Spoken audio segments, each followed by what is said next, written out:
We got another great episode of the NewOrleans.Football podcast for you guys today, coming from the Better Call BADEAUX podcast studio, presented by Hardhide Ponchatoula Strawberry Whiskey.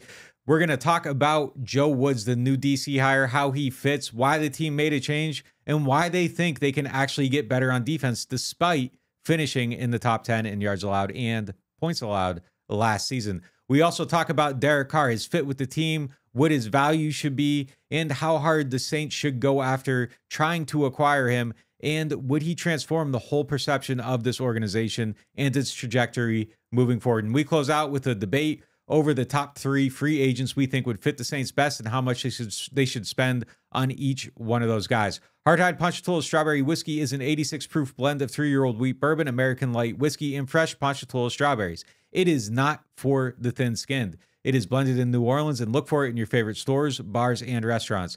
And if you need legal help with any of the following: car wrecks, offshore injuries, 18-wheeler collisions, Maritime Jones Act, hurricane, and storm claims, you better call BADEAUX at 504-323-7777 or 985-303-7777 for your free consultation and case review, BADEAUXlaw.com. Make sure you check out our guys, Fire Out Subs, Veteran Boulevard location, great food, great people, do great stuff for the community. And speaking of greatness, let's get into the show.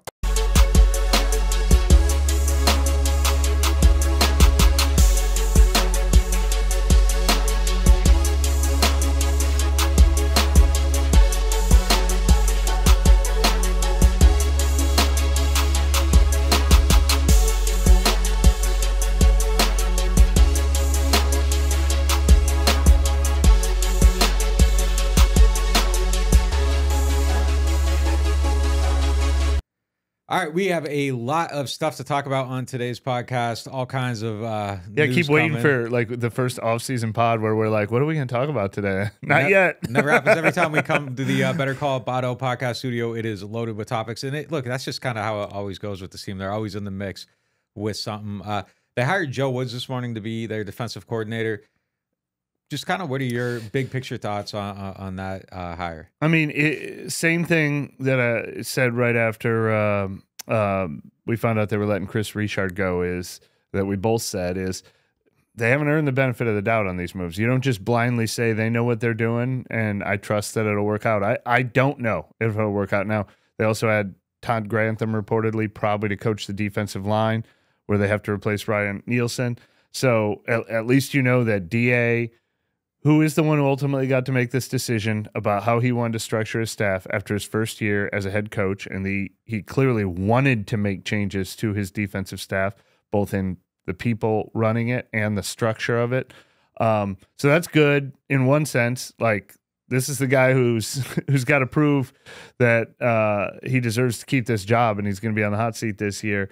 And I like how quickly he did it. It didn't look like he was searching for 3 weeks, like firing 2 people and then being like, all right, now who can I get to replace him? It seems like he probably knew, he probably had the replacements lined up as part of the strategy for making the move, and they're people he's either worked with before or knows really well.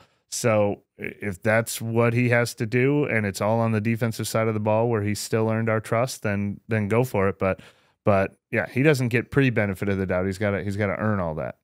I don't think that he made this move without knowing that he had his guy in his back pocket. I think he probably went out there and thought, okay, can I upgrade this spot? And if he, through his mind, we'll see if it actually is an upgrade. But I think through his mind, he went out, he explored his options, and it was, oh, okay, we can get this guy, so we're going to make a move. As far as the benefit of the doubt, I will say that there's a little bit more on a defensive move than an offensive move. Like the things he's doing on defense, we've seen him be really good on defense for a long time. But yeah, is an overall leader without a sounding board, someone to go back to approve the moves, all that stuff. Like, he does have to prove a track record. He doesn't have a track record as a head coach. This is a head coaching move, so we'll see how it goes. There are a few things, though. I know they finished really good on defense. Yeah. And they would point out their finish on defense. They pointed out how they finished on defense, their stats, how things came around at the end of the season. I will say, though, that like at a certain point, probably around November, and I agreed with everything you wrote in the story. You said basically they need to get better on defense so that everybody can save their jobs. Like, they aren't good on offense. They aren't good enough on defense. They became better on defense, but they still had 14 turnovers the whole entire season. There was a point this season where the defense was not special at all. Yeah, they had no sacks. They had no turnovers. And they kept points off the board, but they weren't like dominating teams the way they used to. I think they can be a better defensive unit. And for them to be a good team, I think they do need to be as good as they possibly can be. And if they looked at this setup and they felt, okay, we were a top 10 defense, but it wasn't good enough. Yeah. All right, then go get better. And that is what they did. Go out there and prove it. When I was talking to sources about what they were going to do on the offensive side, which is where we expected more changes to take place, I kept hearing, and it's not just the offense. There's a lot of things we need to change on this defense too. I kept hearing that, and I thought that was just, things you say, like, hey, we're not going to just pin all the blame on the offense. Defense needs to be improved too. But I should have heard it as, no, we recognize a lot of things that can make this defense better. And two of them were how slow of a start they got off to. They want to hit the ground running more. And then obviously, the forcing turnovers. Those were two of the big ones. But and look, DA has worked with Joe Woods a lot, but this isn't just DA bringing one of his old friends out of retirement. For a year, 14. Okay. 1 year in Denver, and then he was in Denver and Oakland. Yeah, Denver and Oakland. You're right. Yeah. They had the number one pass defense. He was coaching the DBs. But what I was going to say, this is not just DA bringing one of his old friends out of retirement that hasn't worked since DA was the head coach in Oakland. Since then, he spent most of his career as a defensive coordinator for the Broncos and the Browns. And the Browns tailed off this year. Their defense wasn't great. It's probably why he's available right now. But he was a guy that a year ago, the coach of the year, Kevin Stefanski, wanted as his defensive coordinator. He was on a staff that got all those, honors. So I'm not saying Joe Woods is the perfect one that every team in the league wanted, but it's a legit dude that has earned his stripes as much or more than Chris Richard. Like, if this had been the hire 3 years ago instead of Chris Richard, nobody would be like, oh, this, like he's a legit guy. Like, it's a good get that this guy wants to come work for DA. He was like legit. The problem with him is that he was legitimately terrible, like in Cleveland to start last year, and they got better as the season went along. And they had good players, and they were disorganized, and they were blowing coverages, and they weren't getting things done. Here's the thing, though: like, it isn't going to be his scheme. It's not going to be him calling plays. It's not going to be him running the defense. He's an assistant coach, like just like Pete Carmichael was an assistant coach to Sean Payton. Again, if DA goes out and he makes these moves, you got to prove it because you had something that worked, and now you just rocked the boat. That a lot of people looking at it felt like, hey, this probably didn't need to be rocked. I do think behind the scenes that things became unharmonious between these people. I don't think things were working the way that they had previously. And I think that there's probably a case to be made that maybe the co-DC thing didn't work as well as they wanted it to. You had Ryan Nielsen running the front, Chris Richard running the back. Both those areas, I think, look, again, the numbers like came together, but like you didn't have any sacks, you didn't have any interceptions. Like, we were really concerned about the secondary for the first half of last season. Oh, yeah. The safeties didn't come together. They were disorganized. Yeah, a lot of stuff didn't work. And there were injuries and there were like explainable outcomes. But I do think that side of the ball can be better. But again, if you do this and you go out and do it, it has to be better. The one thing that this move kind of shows me a little bit, because I do really believe that he went out and found out who was available and then made a move. I wouldn't be surprised if he didn't go out and find out who was available for offensive coordinator and then didn't make a move because the people on his wish list weren't there. It kind of looks like there was an exploration and he knew what he was doing. And it kind of seems like maybe that's why they didn't do it. We're going to see it at quarterback soon. Like they're going to explore better options than Andy Dalton. If they stick with Andy Dalton, it's because they weren't going to just get rid of him at all costs. They were going to get rid of him if they found someone better. But I will say one more thing about the DC. The Panthers, meanwhile, hire like the hottest DC in the league that everybody wanted as their DC, other than Vic Fangio maybe, in Evero from Denver, who I don't know why Sean Payton's not keeping him, but and who's also interviewing for head coaching jobs everywhere. So, the Panthers get to flex a little on the Saints right now, I think. We'll see. He has 1 year as a DC. We'll see. We'll see how he does. So some of the other things that are going on out in Saints land, it kind of seems like Derek Carr's name is buzzing a little bit. It's buzzing in the NOF offices, in the studio. Everywhere. It's buzzing everywhere. You can hear it. Yeah, I mean, look, I think I can say that they have legitimate interest in him. We'll see how that kind of comes out. We just talked about it on the members only, so I don't know how deep we got to get into more. This. Yeah, it's Derek Carr week. We've got till February 15th to find out. Well, that's not true. I think he's going to become a free agent on February 15th. So maybe his free agency lasts another 2. He's got a month to himself. Maybe he'll tour every team and turn it into like the greatest free. Maybe it'll be a reality TV show, but. look, at some point, Derek Carr is going to sign with somebody else by the end of February or the Saints. We can talk about him until that happens, and then we can move on to the next guy. So let's go at this a different way, kind of some of the analysis. Make sure you check out NewOrleans.Football. You can subscribe to the site, $9 a month. You get extra podcasts every week, all of our analysis. We kind of break down his fit through the film study and everything on there, so make sure you check that out. We'll leave that for the subscribers, that aspect of it. But all right, so like, you're running the team, you're a GM, you're Mickey Loomis. There is competition for Derek Carr. Yeah. Where is the money number? This is signing, not trading, signing. I'm going to assume. Where's the money number that you draw the line? So just to clarify, this is a pretty unique situation. I don't remember many like this where his contract is written that all these bonuses come due 3 days after the Super Bowl. So anyone who wants to trade for him is inheriting the old contract. But Derek Carr has a no trade clause. So he could just say, no, if a team's willing to pay me my whole contract, then I'll wait one more day and then I'll make them negotiate with me and give me more money. I think his next contract's probably going to be better than his old one. So I'm going to treat him like a free agent. I think that's the most likely outcome. Yeah, so we're talking about. Become a free I do agent. think that you could trade like a fifth to get him, though. Like, I think the Raiders would take but that. But why would Derek Carr would, say right. yes? I'm just saying, like, on a team-to-team aspect. Yeah. I don't think we're at the point anymore where it's like a second-round pick. I think it's like a C.J. Gardner-Johnson type thing. Because you're inheriting that big deal. People see him getting cut, and they're just like, well, okay, we'll give you something. And then the team's like, okay, we'll take something for him because we were just going to cut him anyhow. So I don't think you're giving him a second-round pick anymore. Or the Raiders pay $25 million and you give him a second-rounder, and they're buying a draft pick or something like that. Yeah. But again, Derek Carr would have to have some incentive, and I don't think he will, unless he doesn't think he can get as much money as he has on his current deal. But, it'd be a good time to be a free agent quarterback right now. Yeah, so, you're the GM. Yeah. You're signing him as a free agent. All right, where is the dollar line where you were saying no more, go somewhere else? I'm the cautious one here because, we had this talk about sort of that middle of the road free agent class that is kind of just Jimmy Garoppolo right now. I guess it'd be Geno Smith, Daniel Jones too, but I don't think those guys are coming free. Where I'm basing it against sort of the Andy Dalton, Teddy Bridgewater baseline. If I know I can get those guys for less than $10 million, then I'm going to have a hard time paying $30 million to someone who I think is a slight upgrade. But I've started to convince myself that Derek Carr is more than just a slight upgrade. I think we were about to fight. Right. Well, no, I'm saying I think I would rather pay. I was starting an argument on that point, but you took it away from me. But that's how I feel about Garoppolo. Yeah. So Carr is different to me. I'm trying to. I think I'm talking myself into him more than I actually believe in him. The Raiders are the Saints right now.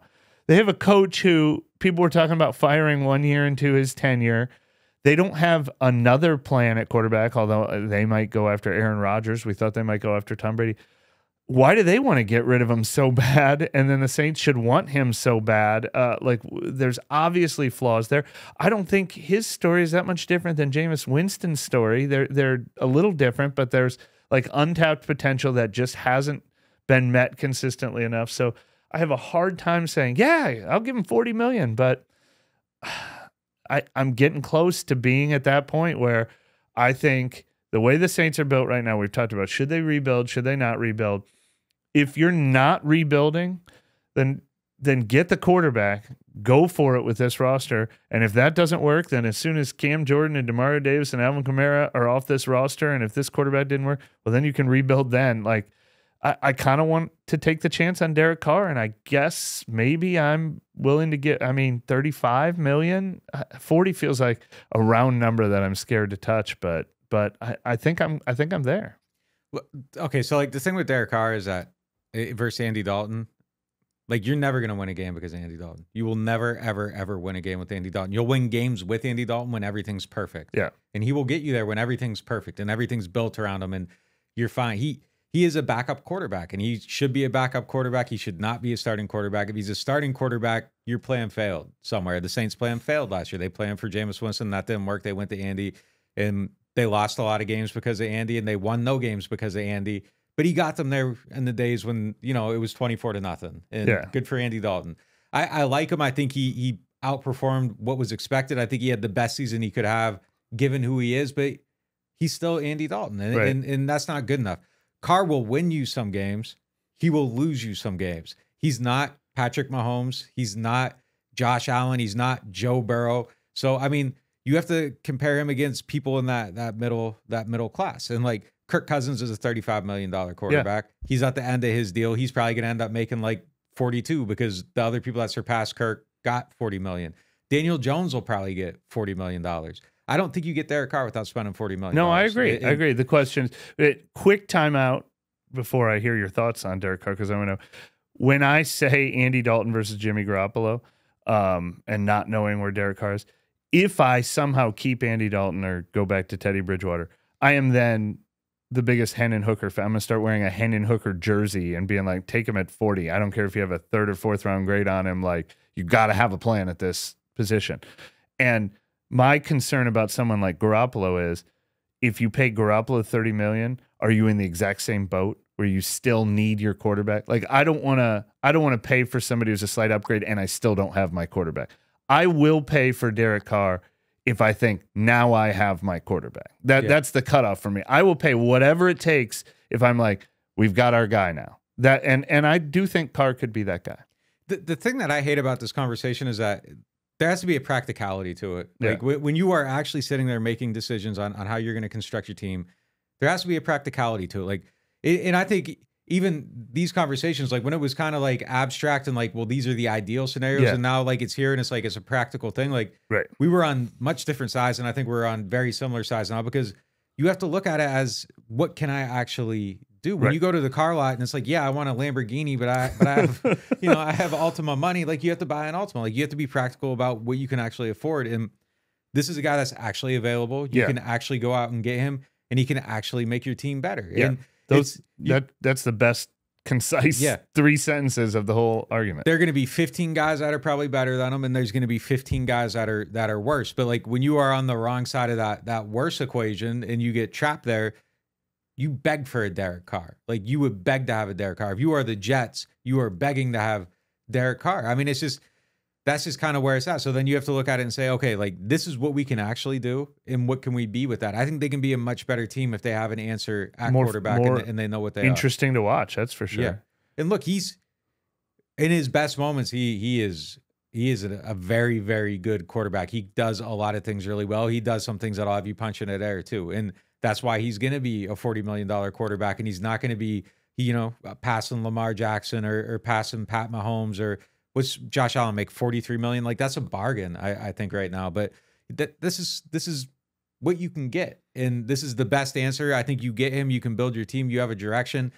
I don't think it precludes you from maybe necessarily like throwing, every now and then you see a quarterback 3rd round. Okay, let's see what he can do, because you are going to end most, like, I think it's very comparable to the Dak situation. Like, you get to the end of that, I was thinking Dak. You get to the end of every season, you're like, he is a pretty good quarterback, but is he good enough? And that's probably where you're going to exist with Derek Carr. And I can see an argument for, well, if that's going to be the case, why even bother? But you might not ever be able to do better. Like, that's the thing. So that you get to that point in the stand, and it's like, well, do I take the cash out now, or do I wait and let it ride? And if you let it ride, you might bust. But with Derek Carr, like, you're going home with some money in your pocket.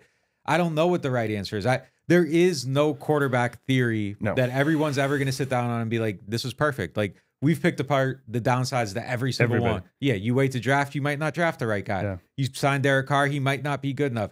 You go with Andy Dalton, and your team isn't perfect. Like, you might win 6 games. Like, that's just kind of where it's at. There is no perfect answer. And here's the thing, that some people would disagree with the Saints' approach, but we know the Saints are not choosing the bottom-out approach. They are not choosing the path to Joe Burrow, path to Trevor Lawrence.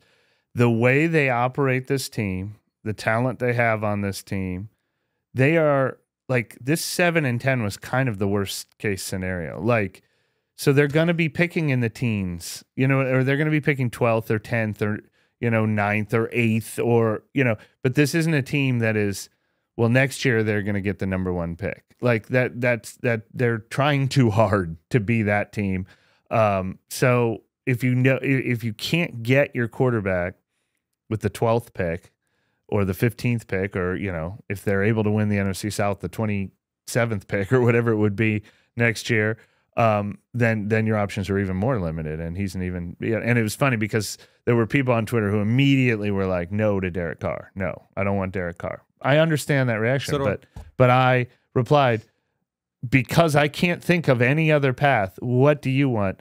And the only replies I got were Fields or Trey Lance. And I'd be like, yeah, that'd be great. Yeah. They're probably not going to be available, or trade up into the top 3. And I'm like, yeah, you can't do that either. And it's like, I still haven't heard anything else besides that. I've heard a little Hendon Hooker.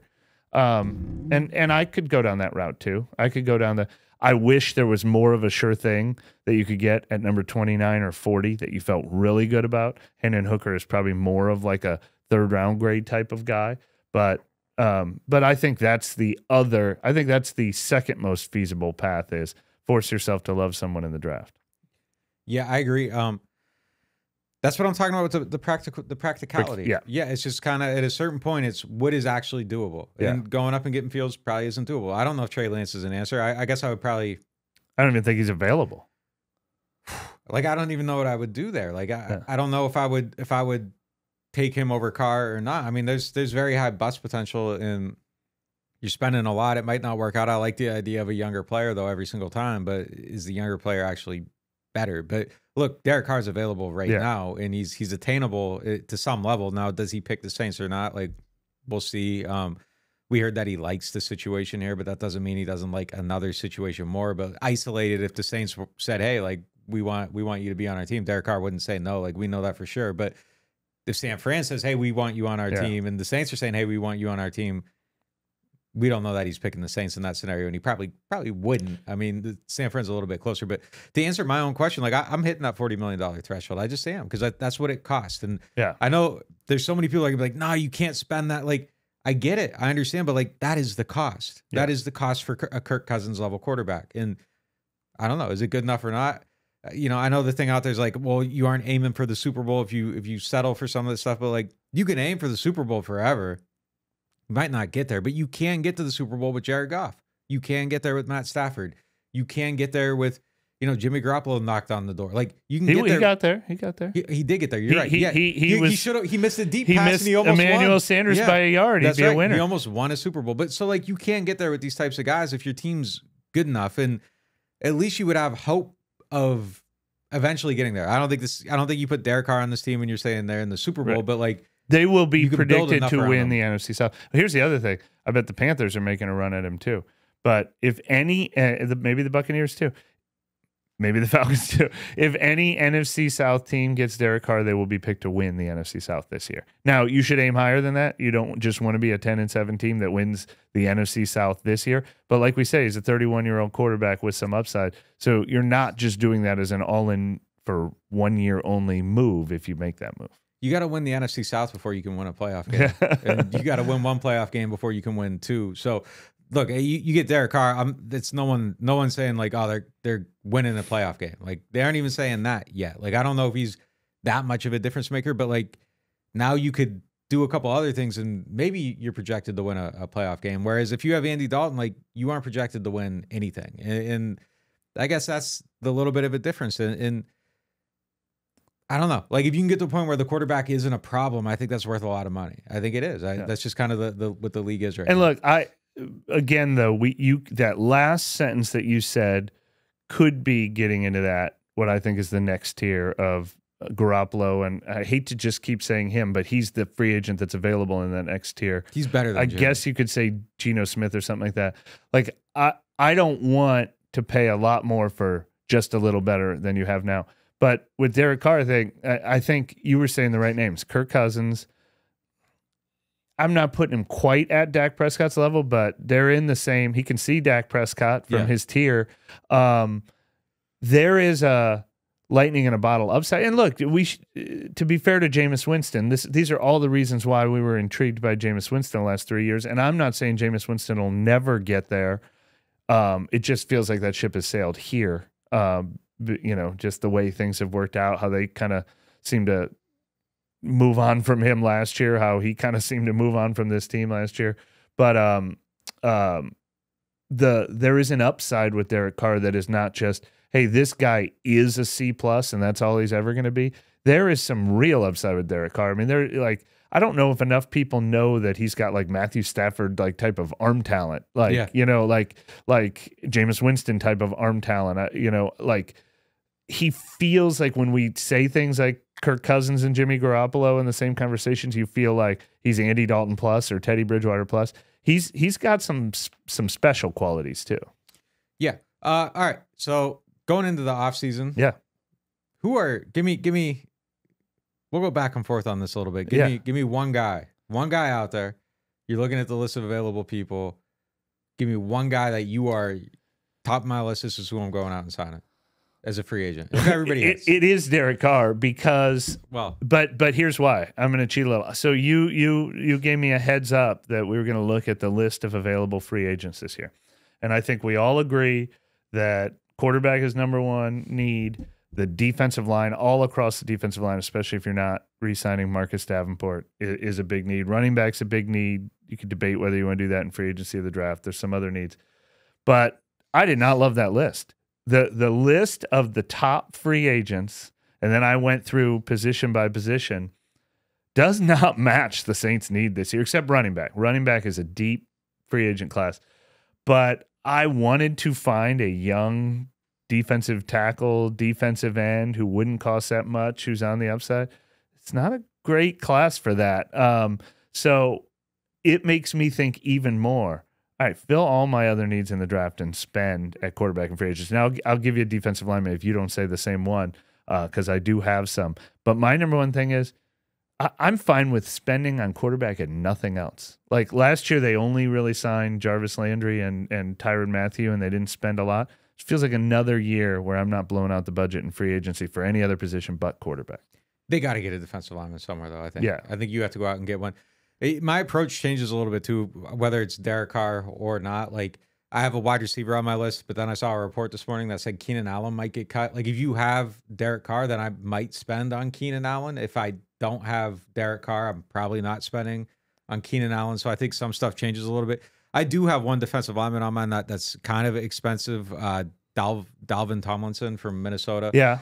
In the past, I kind of felt like they didn't need to spend on run stuffers. Malcolm Brown was probably the most expensive one that I think they had during that time. And it was a lot of plug and play kind of, these are dudes that we got in the middle rounds or UDFAs. You don't have Ryan Nielsen anymore, so I don't know what the upside is there with the new D-line coach. Maybe he develops people, maybe he doesn't. But I think they're at a point now where it was bad enough that I am spending on kind of a sure thing at that position.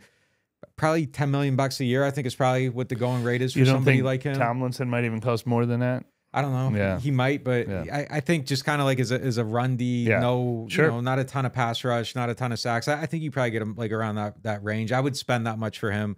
I think it's important that they get somebody that's just kind of like a sure thing and not like, oh, hey, look, we found Tyler Davison. And he was a good player, but like, I don't think you can leave this a chance at this point. Yeah, the in-between is, and it's funny because he's going to be a free agent this year, is David Onyemata. I would love to find David Onyemata from the last time he signed a contract. Like, the guy was just on the verge. He's costing maybe about $8 million a year. How about the exact, why am I drawing a complete blank on Caden Ellis? Caden Ellis is going to be a free agent. We all know from covering the Saints that this guy just kind of broke out this year. But I haven't seen him on any top 50 free agent list. I don't know if the word is out. I don't know if he's going to get paid around the league. So I hope my pro scouting department, Michael Parrington and those guys have found the defensive line version of Caden Ellis. Now, I mean, I like Draymond Jones a little bit. The Niners, everything the Niners do turns to gold. Charles Omenihu at defensive end. Draymond Jones more of an interior guy. Zach Allen, an interior guy. I'm not going to lie and say I know enough about these guys to know which one I love, but I like the idea of who's like the 25-year-old on the verge of having his best 3 years, maybe costs about $8 million, sort of like David Onyemata at the time he signed his last contract. I'd love to find that. Otherwise, yeah, you mentioned Tyler Davison, but look what they did last year. Contavious Street, like that when they signed Tano Passignon or whatever, like that's the next tier, and those guys aren't game changers. Yeah, and I don't think a lot of those guys hit the way they kind of wanted them to either. So that's why I'm going out and I'm kind of just like, okay, I got to fix my run defense. Like we can't do this again. Like we got to be able to rush the passer. We don't have great pass rushers, so we need to stop the run so that we're making them one dimensional and we can kind of force the action a little bit. They didn't do that good enough last year. Who's give me a guy. Give me. Well, those are my guys. Like because defensive line's number one on my list. Right. So the guys I just listed, but then running back. I think I'd rather draft my running back. Yeah, I was looking at the list. I like the list though. I mean, it's an expensive list. It's an expensive list, but so I don't think I'm going after Josh Jacobs. Right. I look, they have a RB1 in Alvin Kamara. They're looking for a complement, but they're also looking for a guy who probably replaced Kamara in a year or 2 years at the very least. So I do like the guys who've been 1Bs: Tony Pollard, Alexander Madison, Kareem Hunt, Damian Harris from the Patriots. Like, there's a lot of guys who've been in these timeshares, but when they've had the chance, they've been the guy who gets 100 yards and can do the 25 touches in a game. If everybody thinks the draft is the better way to go and the running back market isn't what it looks like, then you got to be ready to pounce on one of those guys because there's so many to choose from. You have to figure out where the value is. Like, is the value going to be in the draft, or is everybody looking at the draft so the value is in free agency? But it's a must fill through one route or the other. You might be able to kind of play that as like a post-draft signing and get somebody on a big discount. Not the guys I just listed. I mean, Pollard and Madison, and certainly Josh Jacobs, Miles Sanders. Those guys probably won't be. But yeah, somebody might slip through on the the cracks. other side of that top tier. But look, I'm just so, you just see so many of these signings go bad. It just feels like such you never want to be signing a running back to their second contract. Right. It just seems so much wiser to like invest in your offensive line and draft somebody in the middle rounds, and you get that extra half yard by blocking better, and they end up being the same type of player. I mean, and then they don't wear out, they don't cost a lot, they don't kill your cap. But yeah, I mean, if you can get one of these guys on a good value, I'm all for it. I want to give you credit for. I mean, you said this recently when we were texting about it. If you're running an NFL team, you just need to have the discipline to be like, this is how my team operates. I draft a running back in the 3rd round every 4 years. Yeah, that's and it. never pay for it. That's like it. Never. Then an Alvin Kamara comes along, and you can't just let an Alvin Kamara go because he's too special. But as a general rule, it would be the smartest team building in any sport is. No, we only draft running backs, and we never sign them to second contracts. I even think in that scenario, though, and this isn't Alvin specific, I love Alvin. I love watching him play. I think he's a great leader. I think he's a great value to the team and everything. But I think that you do just have to have the strategy of, I'm going to let this guy go, and I'm going to draft the next one because I have Jeff Ireland, and I have all these people that scout really, really well. I got Mike Baugh, who puts great grades on everybody, and we find these people, and this is what we do. And you let him go. You let him go. You get the 3rd round pick back, and now you're not even investing draft picks in your running backs anymore if they're hitting. So I think that's just the way that you got to go about it. And there's 2 reasons why. One, I could name on one hand how many teams are glad they signed a running back to that second contract for $15 million a year. Like, is Dallas glad they did that with Ezekiel Elliott? I mean. Then the Panthers with McCaffrey, there were injuries, and that's it's a big reason why the second contracts never work out. But the other thing is, I don't have a study on this, but I feel like the hit rate on mid to late round running backs is probably higher than any other position in the league. Like there's Tyler Algiers all over the league constantly. The Saints with undrafted running backs constantly like. They have fresh legs. They're really talented, and they deliver, at least for a few years. People are mad that Boston Scott didn't stick around at this point. I mean, it's just if you block well, you have a good system. Like, more often than not, they're going to succeed. You might get a dud every now and then, and there are special players that kind of are a little bit different than other ones. But plus, Tyjae Spears would ticket sales are all back right away. He looked great. He looked great. He was the talk of Senior Bowl week. Yeah, like you went out there and was just like, wow, all right. Like he stood out on a field of NFL draft hopefuls. My next guy, I got another guy. I kind of like tried to target that $10 million a year range. Like I'm not going to Saks Fifth Avenue this offseason. So I got Allen Lazard on there. I kind of like him as a big body guy that can kind of do some of the stuff that you need. He's done a lot of work out of the slot. He can work kind of in tight areas. I think they just need somebody that's big and can make contested catches. He's a guy that kind of fits the bill. I was trying to look for the contested catch guy. I mean, they don't need downfield threats. They've got Chris Olave and Rashid Shaheed for that. So I agree that I was looking for the contested catch guy. He can get a little vertical. He got vertical against the Saints a few times. Yeah, he sure did. He sure did. I also think $10 million, I mean, maybe, but wide receiver money. I know. Like there's more inflation at wide I know. receiver than any other position in the league. He could definitely be more than that's kind of where He's gonna be the Christian Kirk that signed somewhere for He really 20 million. You're gonna be like, how did that happen? he really might be. Yeah, I mean, I like him. Especially this year's receiver. Like the receiver's pretty thin this year in free agency. I like him in that like 10 to 15 million dollar range. But yeah, I'm not breaking the bank. They need a guy though. They need a guy. I think it's important. If it's in that $20 million range, then I'm going to the draft. Like I don't like paying receivers $20 million. That might just be me being like old fashioned and curmudgeon-y about like how the league's going. But like the how much these guys are getting paid is a little bit crazy to me. But I don't know. They keep changing the roles. You're soon not going to be able to tackle people from their hips. Like maybe you should just spend all your money on offensive weapons because like nobody's going to be able to tackle them pretty soon. That's a good point. You got anyone else? No, those were so my three were going to be Derek Carr, the 25-year-old defensive lineman that's like Caden Ellis that Michael Parrington found, but the rest of the league doesn't know about yet. Easier said than done. I'll say Draymond Jones. I'll say Draymond Jones, and then I'll say Alexander Madison. I got one that I think possibly could fit the like guy on the rise sleeper type thing, and I was going to skip it because I'm not going to be able to say his name, so I'm going to butcher this. I got the pronunciation here. Obaniu Okoronkwo from Houston. He's a good player.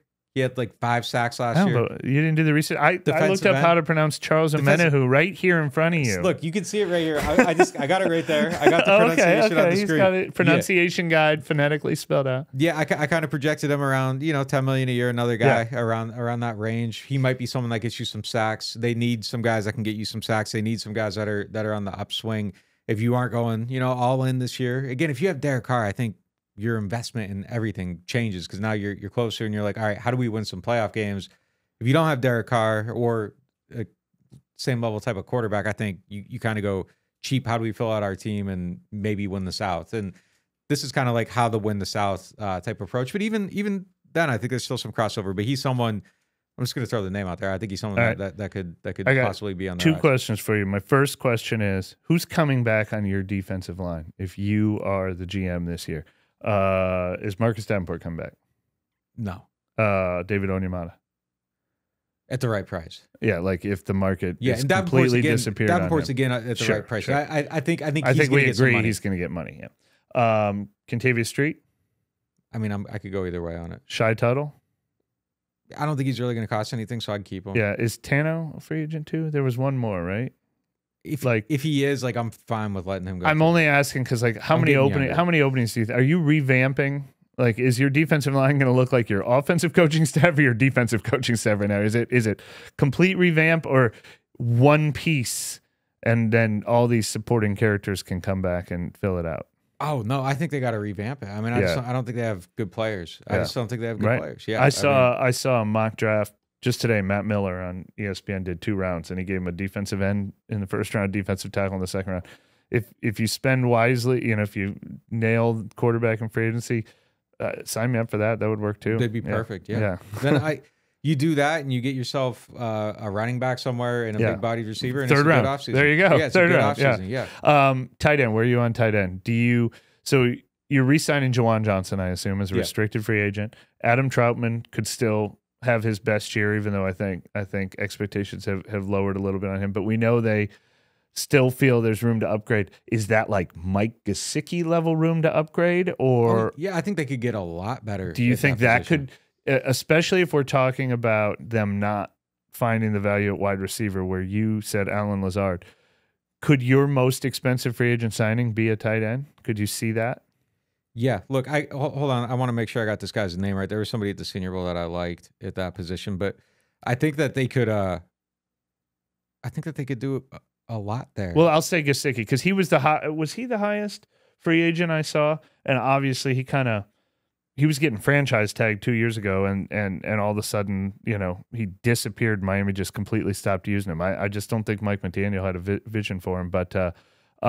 Does that solve your contested catch guy? Yeah, if you could get him. I mean, there's different ways to skin a cat. The Utah tight end, Kincaid, he's someone that I think that could be like really good at that position.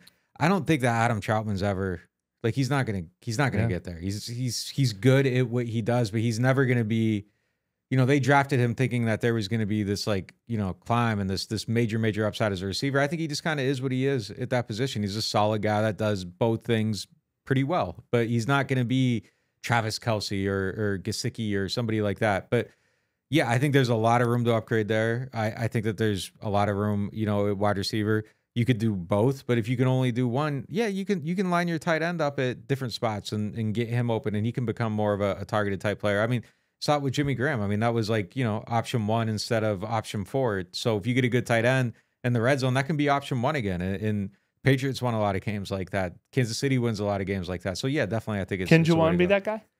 He could be. Yeah, he could be.